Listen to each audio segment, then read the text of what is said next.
R Sreejith തത്സമയം വിവരങ്ങളുമായി ഇപ്പോൾ ചേരുന്നുണ്ട്. പാലക്കാട് നിന്ന് ശ്രീജിത്ത്, അപ്പോൾ വലിയ ഭൂരിപക്ഷം, അത് ചരിത്ര ഭൂരിപക്ഷം എന്ന് പറയേണ്ടി വരും, വാശേറിയ പോര് നടന്നൊരു മണ്ഡലമാണ്. പക്ഷേ പ്രതീക്ഷിച്ചതിനേക്കാൾ വലിയൊരു വിജയം രാഹുൽ മാങ്കൂട്ടത്തിന് ഉണ്ടാകുന്ന മണ്ഡലത്തിൽ അതിലേക്ക് നയിച്ച സാഹചര്യങ്ങൾ എന്തൊക്കെയായിരിക്കും?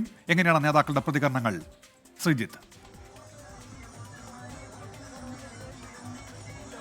ഉന്മേഷ്, സമീപകാല ചരിത്രത്തിൽ കോൺഗ്രസ് നേടിയ ഏറ്റവും ഉയർന്ന ഭൂരിപക്ഷമാണ് പാലക്കാട് ഇപ്പോൾ രാഹുൽ മാങ്കൂട്ടത്തിൽ നേടിയിരുന്നത്. 2016 ഷാഫി പറമ്പിൽ 17,483 വോട്ടിന്റെ ഭൂരിപക്ഷമാണ് പാലക്കാട് നേടിയത്. അന്ന് ശോഭാ സുരേന്ദ്രനായിരുന്നു ഷാഫി പറമ്പിലിന്റെ മുഖ്യ എതിരാളി. ഇന്ന് ആ ഭൂരിപക്ഷം മറികടക്കുന്ന ഒരു വിജയമാണ് രാഹുൽ മാങ്കൂട്ടത്തിൽ നേടിയിരിക്കുന്നത്. 11,840 വോട്ടിന്റെ ഭൂരിപക്ഷത്തിലാണ് രാഹുൽ മാങ്കൂട്ടത്തിൽ പാലക്കാട് ഉപതെരഞ്ഞെടുപ്പിൽ വിജയിച്ചിരിക്കുന്നത്. വലിയ തോതിൽ കോൺഗ്രസ് UDF പ്രവർത്തകർക്ക് ആവേശം പകരുന്ന വിജയമാണ് പാലക്കാട് രാഹുൽ മാങ്കൂട്ടത്തിൽ നടത്തിയത്. ഇതിനുള്ള പ്രധാനപ്പെട്ട കാരണങ്ങൾ നഗരസഭാ മേഖലയിലും ഗ്രാമീണ മേഖലയിലും ഒരുപോലെ UDFന് മേൽക്കൈ നേടാൻ കഴിഞ്ഞു എന്നുള്ളതാണ്.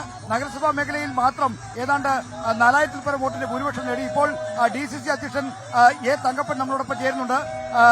അങ്ങ് നേരത്തെ സൂചിപ്പിച്ചതുപോലെ ഈ ഒരു വിജയത്തിന്റെ പ്രധാനപ്പെട്ട ഘടകങ്ങൾ എന്തൊക്കെയാണ്? ഈ വിജയത്തില് മതേതരത്തിന്റെ വിജയമായിട്ട് കാണുക. തുടക്കം തന്നെ വർഗീയതയ്ക്ക് വേണ്ടിയിട്ട് മുൻതൂക്കം കൊടുത്തുകൊണ്ട് BJPയുടെ കേന്ദ്ര നേതൃത്വം സംസ്ഥാന നേതൃത്വമൊക്കെ മുന്നോട്ട് പോയത്. അതിനെതിരായിട്ടുള്ള ഒരു വിധിയായിട്ട് തന്നെ ഇവിടെ കാണും. വർഗീയതയ്ക്കെതിരെ മതേതരത്തിന്റെ വിജയമായിട്ടാണ് ഇത് കാണുന്നത്. LDFന്റെ ശക്തികേന്ദ്രമായ കണ്ണാടിയിലടക്കം മികച്ച പ്രകടനം നടത്താൻ UDFനായി. ചെറിയ വോട്ടുകളുടെ പിന്നിലേ ഉള്ളൂ.